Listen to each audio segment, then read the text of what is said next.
Bonjour les amis, bienvenue à la chaîne Les Astres 10, ici Zénab Slim. Dans cette vidéo, je vous présente quelques prévisions et conseils pour la semaine du 8 au 14 juillet.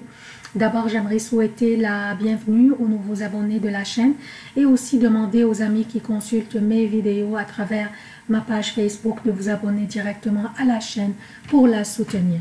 Alors voici le préambule pour les prévisions du 8 au 14 juillet 2019. Soit la deuxième semaine du mois de juillet. Je commence par les événements significatifs de cette semaine. Lundi 8 juillet, la lune entre dans la balance. Mercredi 10 juillet, la lune entre dans le scorpion. Vendredi 12 juillet, la lune entre dans le sagittaire. Dimanche 14 juillet, la lune passera la journée dans le sagittaire et entrera dans le capricorne à 19h05 pour le Québec, soit lundi 1h05 pour l'Europe. Pour les emplacements des planètes, durant cette semaine, Vénus est dans le Cancer, Mars est dans le Lion, Jupiter à son domicile Sagittaire et rétrograde, Saturne est à son domicile Capricorne et rétrograde, Pluton est dans le Capricorne et rétrograde, Uranus est dans le Taureau, le Soleil est dans le Cancer, Mercure est dans le Lion et rétrograde et rentrera à nouveau dans le Cancer le 19 juillet. Sa période de rétrogradation durera jusqu'au 31 juillet. Neptune est dans les Poissons et rétrograde. Je commence d'abord par souligner une prévision de la semaine passée que j'ai mentionnée dans le préambule des vidéos de la semaine passée concernant ce que je craignais le plus que l'éclipse solaire pourrait causer. Je disais exactement que ce que je crains le plus de l'éclipse solaire serait les éruptions des volcans, les tremblements de terre, les inondations ou les glissements de terrain ou même les désastres liés au transport, et j'espérais qu'aucun de ces événements n'aura jamais lieu. Maintenant, déjà 2 séismes majeurs en 2 jours consécutifs en Californie, et ils craignent toujours un 3e séisme plus fort dans cette même région, et aussi les résidents de la province canadienne, la Colombie-Britannique, ont subi un séisme d'une magnitude de 6,2 aussi, et ils craignent encore un autre plus fort. J'offre toutes mes sincères prières à tous ces gens qui craignent maintenant pour leur sécurité. J'espère qu'ils prendront les mesures nécessaires pour éviter au moins les blessures. Donc, qu'est-ce que nous avons au menu cette semaine? Nous avons Mercure qui commence à rétrograder dès le début de la semaine. Il commence sa rétrogradation dans le Lion pour entrer à nouveau dans le Cancer le 19 juillet. Cette rétrogradation nous invite à prendre un recul, à réviser certains aspects dans notre vie. Dans ce cas, Mercure rétrograde dans le Lion pour entrer à nouveau dans le Cancer.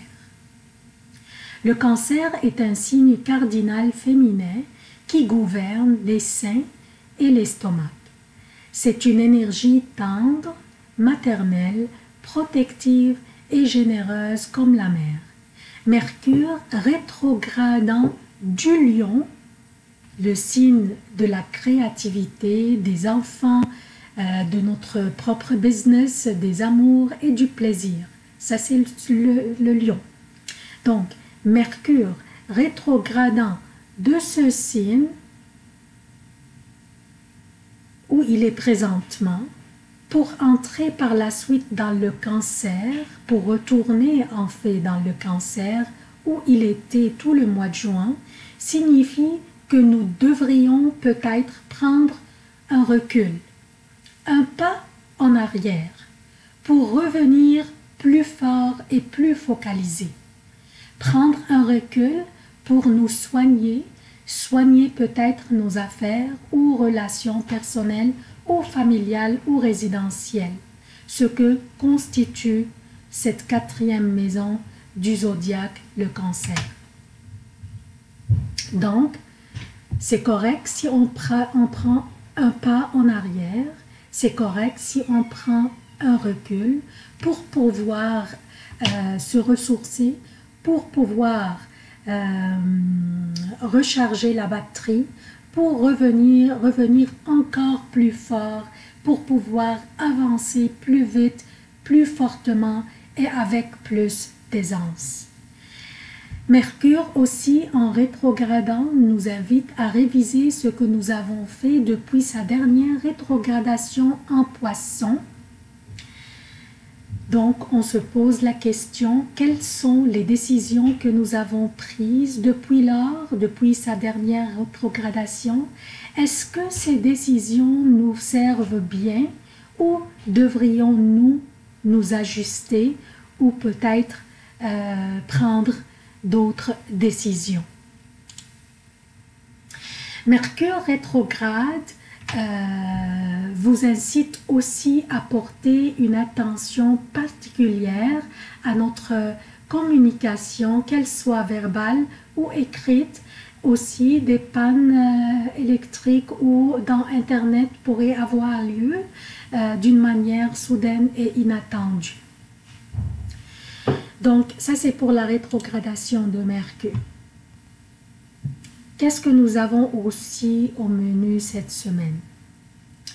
Nous avons le Soleil en Cancer qui oppose Saturne en Capricorne.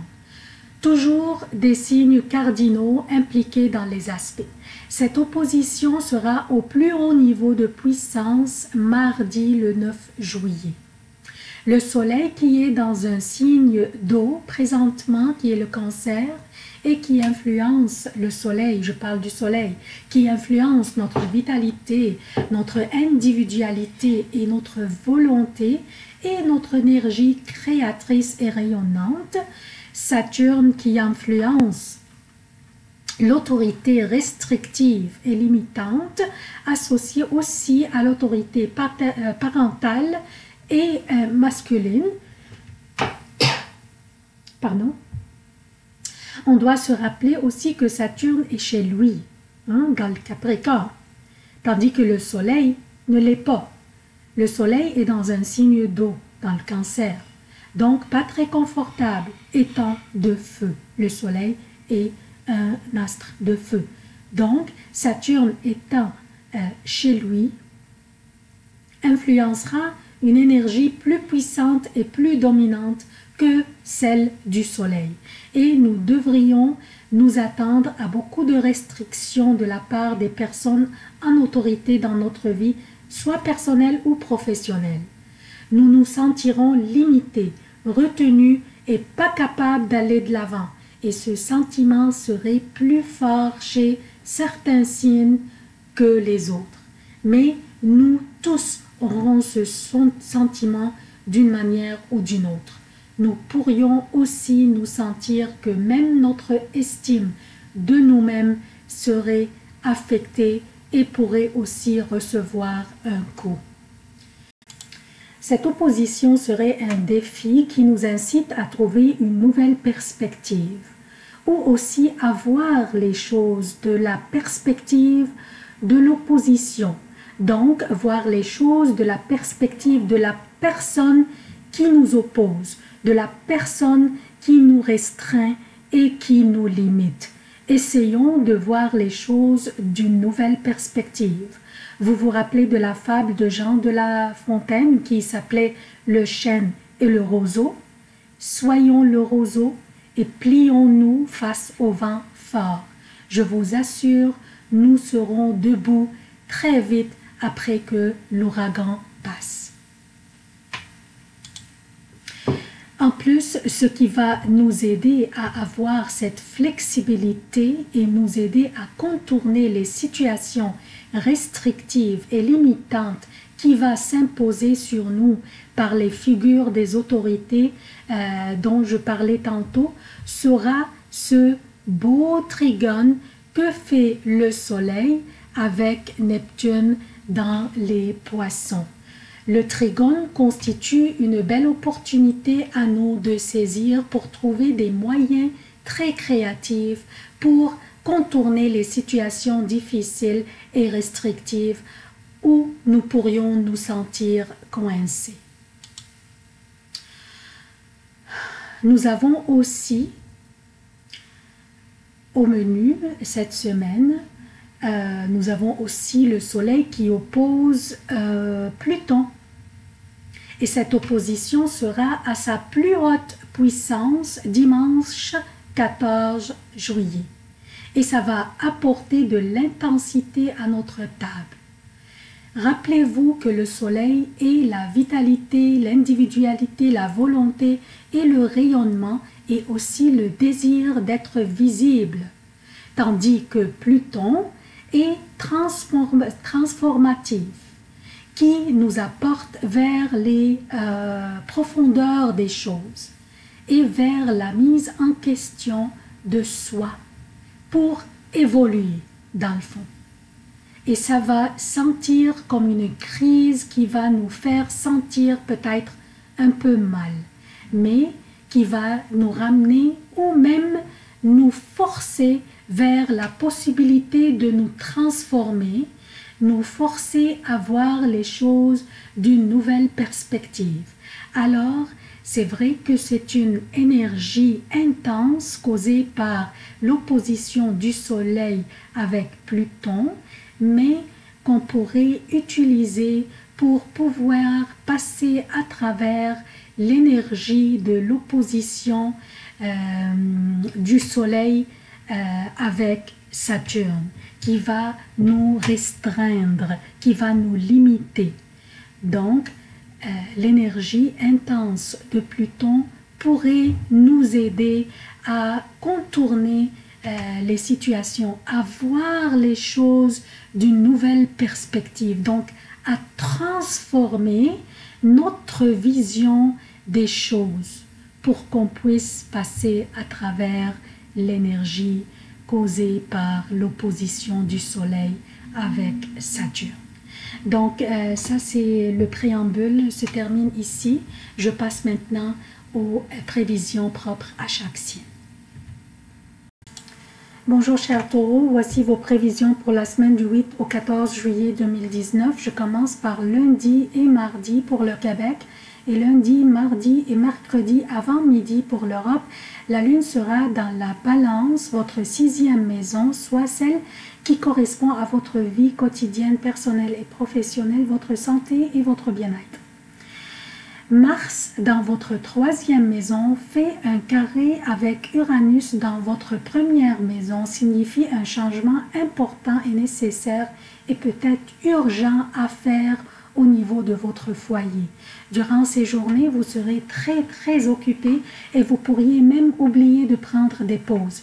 Je vous rappelle que Mercure qui rétrograde nous incite à prendre un recul pour recharger la batterie. Prenez de pauses de temps en temps durant cette période car c'est très nécessaire parce que les prochaines journées, il y aura de la pression dans l'air. Je parle de mercredi, jeudi et vendredi avant midi pour le Québec et mercredi, jeudi et vendredi jusqu'à 17 h pour l'Europe. La lune sera dans le Scorpion et elle vous oppose. Un T carré sera fait mercredi entre Mars et Uranus dans votre 1re maison qui oppose la lune dans votre 7e maison. C'est un aspect vraiment très délicat. Ne prenez pas de risques ni au volant ni avec les objets pointus et aussi évitez les remarques vexantes s'il vous plaît. Vous venez de sortir d'une période très occupée et là la lune vous oppose de votre 7e maison qui correspond aux relations personnelles et professionnelles. Surtout évitez les sautes d'humeur, chers taureaux, ainsi que l'obstination, car vous pourriez avoir tendance à vous obstiner quand vous êtes stressé et patientez car les prochaines journées seront moins stressantes pour vous. Je parle de vendredi après 11 h, samedi et dimanche pour le Québec et vendredi après 17 h, samedi et dimanche pour l'Europe. La lune sera dans le Sagittaire, votre 8e maison. et là la pression s'allégera, vous serez plus ouvert à l'échange objectif et à la réconciliation avec votre entourage. La communication sera plus efficace et plus souple grâce au sextile que fait votre gouverneur Vénus qui est dans votre troisième maison, la maison de la communication. Donc Vénus fait un beau sextile avec Uranus qui est dans votre première maison. Donc comme je vous ai dit, la communication sera plus objective, plus efficace, plus souple et profitez donc de cette habilité communicationnelle que vous offre ce sextile pour faire des réconciliations si nécessaire et si vos relations ont été mises en péril durant les dernières journées quand la lune vous opposez du Scorpion. Donc c'est tout ce que j'ai pour vous, chers taureaux. Je vous demande votre soutien de la chaîne. Abonnez-vous, activez les notifications, aimez, commentez, partagez les vidéos. Merci d'avoir consulté cette vidéo. Je vous aime beaucoup. À la prochaine.